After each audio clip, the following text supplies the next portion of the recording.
Ei, gente, tudo bem? Morrendo de saudade. Aqui, eu não tenho microfone para poder falar na videoconferência, por isso que eu vou gravar o vídeo por aqui, aí se vocês quiserem ver, e aí a gente discute lá na conferência, viu? Vou falar então da análise da BNCC, vou dar uma colada aqui, ler um pouquinho no texto, porque eu não treinei direito, mas eu vou tentar ser rápida também, viu? A Base Nacional Comum Curricular, ela é um documento de caráter normativo e que determina as competências e as habilidades que todo aluno, todo estudante deve desenvolver ao longo de sua trajetória escolar. E assim, ela tem conformidade com o Plano Nacional de Educação. E o ponto que eu quero chegar é que agora a gente tá numa fase da educação que a gente quer melhorar a qualidade. Bastante gente, a grande maioria, tem acesso à educação, só que não é uma educação de qualidade, e a gente tá nessa fase. E aí, olhando todas as referências bibliográficas que a Luzia passou pra gente, eu fui tentando dar um olhar mais histórico, tipo assim, como que chegou, como que a educação, quais percursos que a educação no Brasil foi percorrendo, qual caminho seguiu pra gente chegar no nível que a gente tá agora. E aí eu vou falar um pouco, vou dar um aspecto mais histórico no meu texto. E eu vou começar lá com o descobrimento do Brasil. Os portugueses, eles descobriram o Brasil, descobriram em 1500. E o primeiro registro de escola que a gente tem aqui no Brasil foi em 1549, que foi com os jesuítas. Então a gente tinha os missionários e eles tinham a missão de catequizar os índios e converter eles ao cristianismo. Então tinha a Companhia de Jesus e um dos missionários mais importantes foi o padre José de Anchieta. E ele catequizava tanto os índios quanto os filhos dos colonos que moravam aqui também. E a gente pode falar também de um projeto de base, que é o documento curricular elaborado em 1599. Então esse padre José de Anchieta, ele seguiu um currículo que se chamava Ratio Studiorum.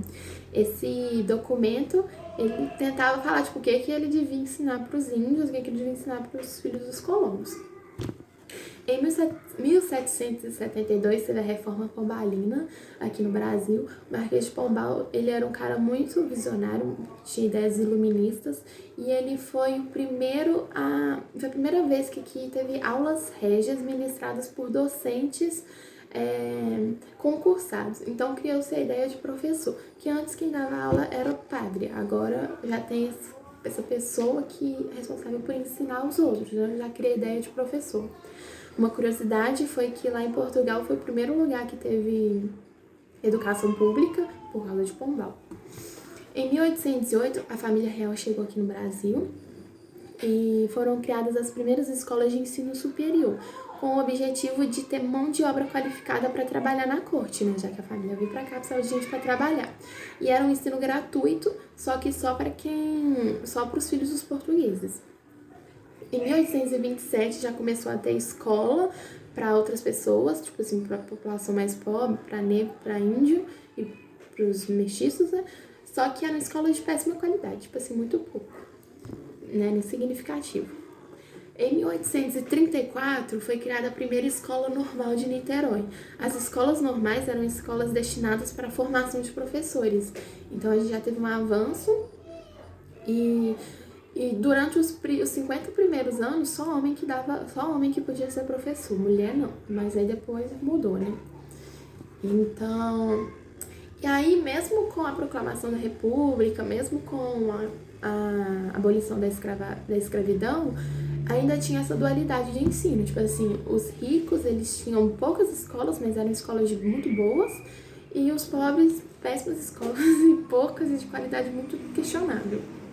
E aí, em 1920, teve um impulso muito grande para tentar mudar essa realidade no Brasil, e principalmente por causa dos idealistas escolanovistas, eles eram conhecidos assim.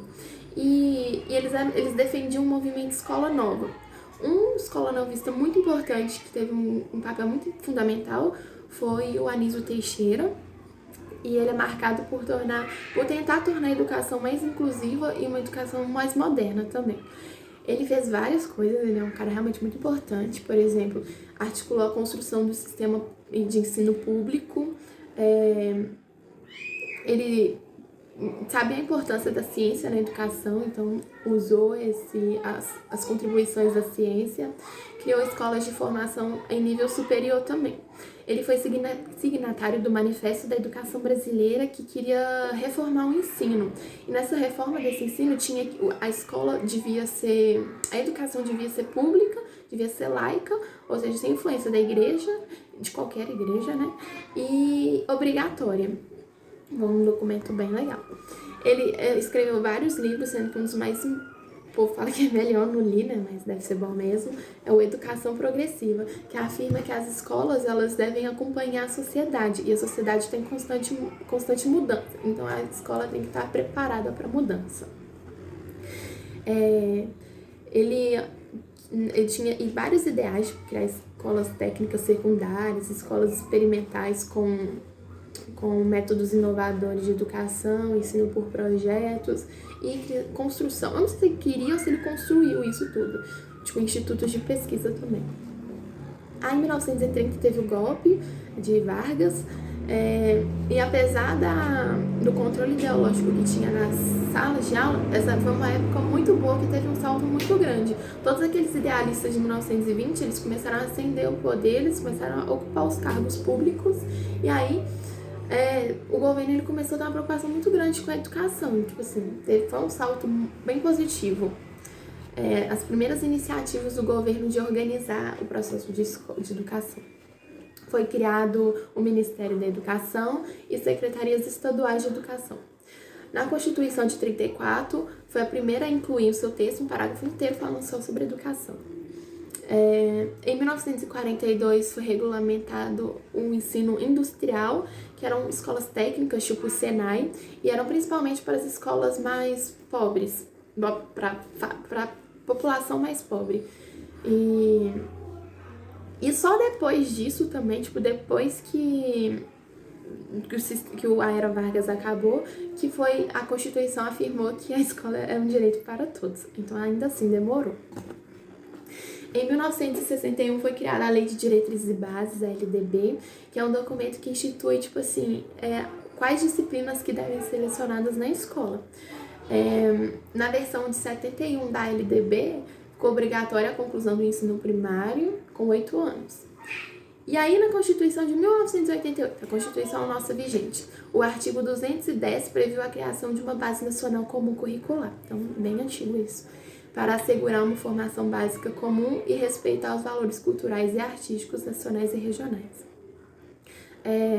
Em 1997, 98 e 2000 foram criados os parâmetros curriculares nacionais, que eram diretrizes elaboradas para auxiliar os educadores, os professores, em cada disciplina. Por exemplo, o que o educador ele devia ensinar, o que os alunos deviam aprender em cada disciplina.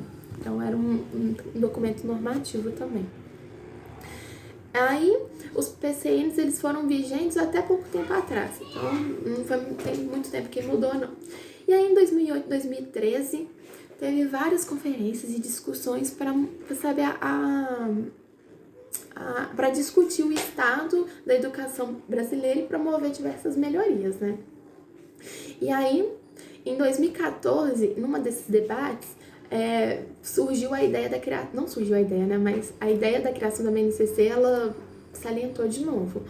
E em 2015 foi criada e disponibilizada a primeira versão da BNCC.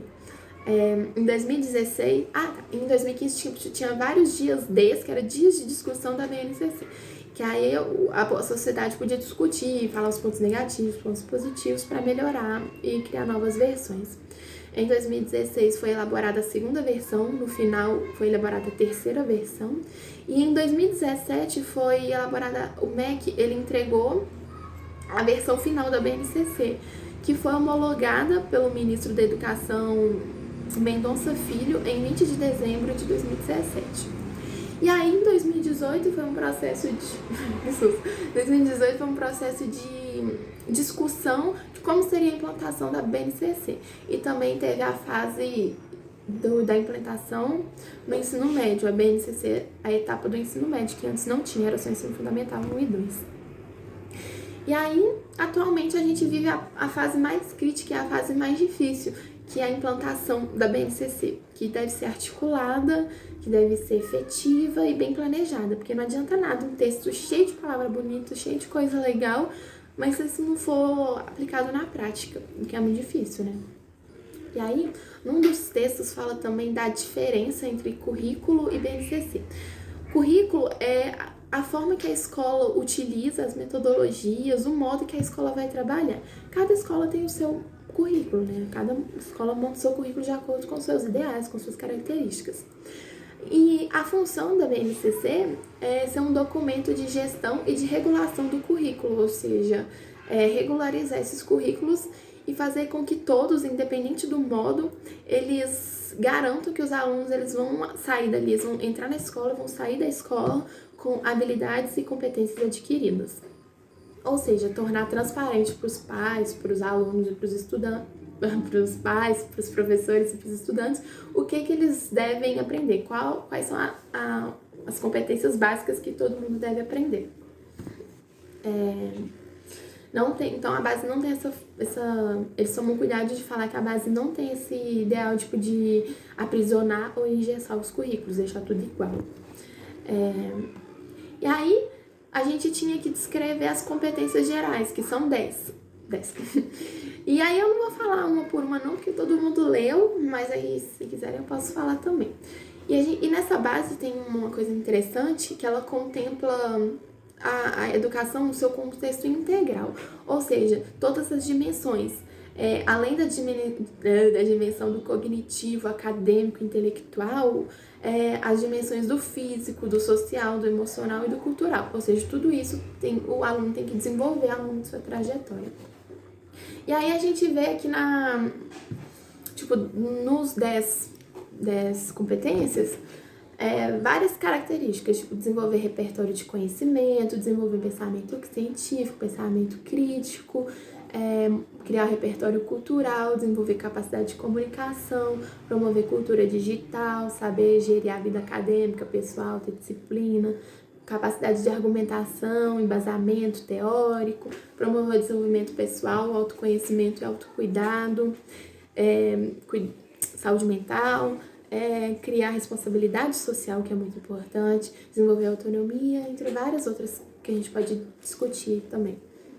E aí, analisando não só as competências, como as características de toda a BNCC, a gente percebe esse cuidado de que a escola tem que ser um lugar não só para aprender conteúdos, mas um lugar de formação de cidadãos, formar cidadãos que estejam preparados para viver bem em sociedade. E isso vai muito em consonância com uma frase que o Paulo Freire disse, que é: a educação não transforma o mundo, a educação muda as pessoas e as pessoas mudam o mundo. Ou seja, quando um aluno terminar o ensino médio, ele vai ter maior noção do que ele quer fazer para a sociedade, o que ele quer fazer da vida, qual a contribuição que ele vai deixar para a sociedade. E não vai ser tipo assim, formei, e aí, o que eu faço? Quanto que eu vou usar a hipotenusa, quanto que eu vou usar o cateto? Então, a escola, ela passa a ter um significado muito maior e muito mais importante. E aí, apesar a grande dificuldade agora é saber como implantar a BNCC. É um documento muito bacana, apesar de extenso, mas a gente está vivendo a maior dificuldade. E é isso, gente. Beijo!